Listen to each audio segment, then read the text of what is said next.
تو وہ ظاہر ہے اس زمانے کے اندر ایک تفریق تو آ گئی بھی تھی نا.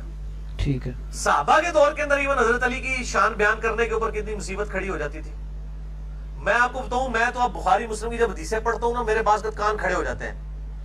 یعنی مروان جو ہے وہ جب گورنر تھا, وہ مدینہ چھوڑ کے گیا, حضرت معاویہ کی طرف سے گورنر تھا, صحیح بخاری میں آتا ہے, ٹھیک ہے.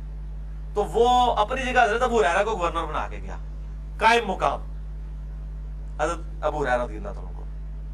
پیچھے عید کی نماز کا ٹائم آیا, حضرت ابو ہریرہ رضی اللہ عنہ نے عید کی نماز پڑھائی, تو اس میں پہلی رکعت میں غالباً سورہ الجمعہ تلاوت کی, دوسری میں کوئی اور سورہ تلاوت کی. بعد میں آنے ہی لوگوں نے شکایتی ٹٹواں نے شکایت لگائی کہ جی اے دیکھو ابو ہریرہ نے تے اے کیتا ہے. تو مروان نے آگے پتہ کیا سوال کیا, اس نے کہا ابو ہریرہ تم نے تو وہ صورتیں تلاوت کی ہیں عید کے اندر جو ابن ابی طالب کوفے میں جب عید کی نماز پڑھاتا تھا نا تو اس وقت کیا کرتا تھا. آپ بوس کا لیول دیکھیں, یہ شکایت کے طور پہ لیا گیا. تو حضرت ابو ہریرہ نے کہا کہ ابن ابی طالب کی سنت نہیں ہے, یہ نبی صلی اللہ علیہ وسلم کی سنت ہے. ابن ابی طالب جو کچھ کرتے تھے وہ نبی صلی اللہ علیہ وسلم کیا کرتے تھے.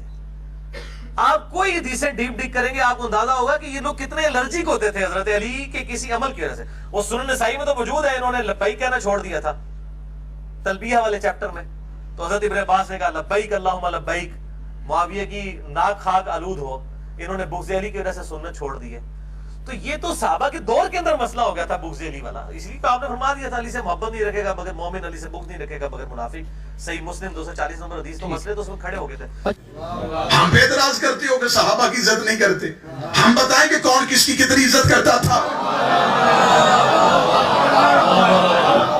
آپ ہمیں بتائیں کہ عبداللہ ابن مسعود کی پسلیاں کس نے توڑی تھی.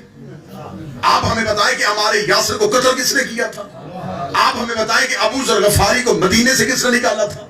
آپ مجھے بتائیں کہ صحابی رسول مالک بن نویرہ کو قتل کس نے کیا تھا. اس کو قتل کرنے کے بعد اس کی کھوپڑی کو اس کے اوپر آگ جلا کے ہنڈیا کس نے بنائی تھی. محمد بن نبی بکر کو زندہ گدھے میں گھال کر کے کس نے جلایا تھا. نبی کی بیوی کو زندہ گڑھے میں کس نے پھینکا تھا. ہم غریب ہیں لیکن ہم یہ نہیں کہہ سکتے کہ قاتل بھی رضی اللہ مقتول بھی رضی اللہ. آج جہاں سے کچھ نہیں ملتا, یہ لوگوں کے پاس ایک سفید عالم ہے بس لوگوں کے جذبات کو ابھارنے کے لیے. شیعہ صحابہ کی عزت نہیں کرتے شیعہ, لہٰذا ہم شیعوں کے مخالف ہیں. قانون پاس کرو, سنجیدہ ہونا چاہتے ہو تو قرآن کے حاشیے پہ لکھ کے دو کہ جو صحابی کو گالی دے گا تم اسے کافر لکھتے ہو تو قرآن کے حاشیے پہ لکھ کے دو. تم قرآن کے حاشیے پہ لکھو گے میں تمہاری کتابوں سے اس بندے کا نام نکالوں گا جب منبر پہ علی کو گالیاں دیتا رہا.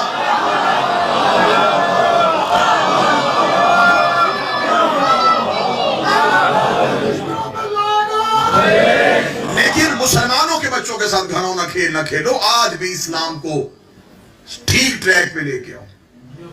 آج بھی اسلام کی عمارت کو سیدھا کرنا چاہتے ہو تو ان چیزوں کی نشاندہی کرو جسے تم چھپ کے مانتے ہو کہ یہ غلط ہوا ہے. فرق ہے, مولا کی قسم فرق ہے. کمروں میں بیٹھ کے کہتے ہیں کہ ہم یہ مانتے ہیں یہ خطا اجتہادی تھی, لیکن ہم یہ اعلان ممبروں پہ نہیں کر سکتے. مولا امیر المومنین کے دروازے پہ آ کر یا علی خلافت کو قبول کیجئے گا. میں متصل ہونے لگا ہوں, مسلسل ہونے لگا ہوں کل کی گفتگو سے. 12 سال پہلے انہوں نے کہا تھا 3 شرطیں ہیں.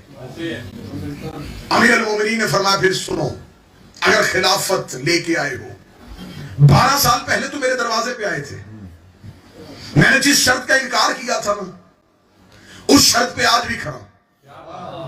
میں قرآن اور سنت نافذ کروں گا. میں بہت اہم نقطہ اٹھانے لگا ہوں. امیر المومنین نے فرمایا کہ میں قرآن اور سنت نافذ کروں گا, کسی فرد کی سیرت میں اسلام میں نہیں آنے دوں گا. اور کہا ٹھیک ہے یا علی. علی نے فرمایا اب کیونکہ تم نے مجھے خلیفہ چننا ہے, اب میری بیعت ہونی ہے, میں بیعت اسی شرط پہ لوں گا کہ جس نے میری بیعت کرنی ہے وہ صرف قرآن اور سنت پہ عمل کرے گا,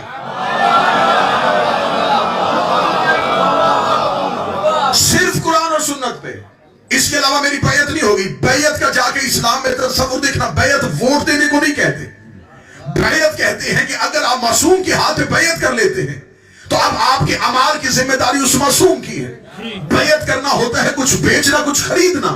آپ نے اپنا آپ بیچ لیا اس معصوم کے ہاتھ پہ, اور وہ جس شرط پہ خریدے اسی شرط پر بھیجنا پڑتا ہے. علی نے 12 سال بعد کتنا بڑا جواب دیا. علی نے فرمایا جس نے میری بیعت کرنی ہے وہ صرف قرآن اور سنت پہ کرے گا اور کسی کی سیرت پہ نہیں کرے گا. امت مسلمان نے کہا یا علی مجھے منظور ہے. علی نے یہ جواب دے کے دنیا کو کہہ دیا اب علی اور محمد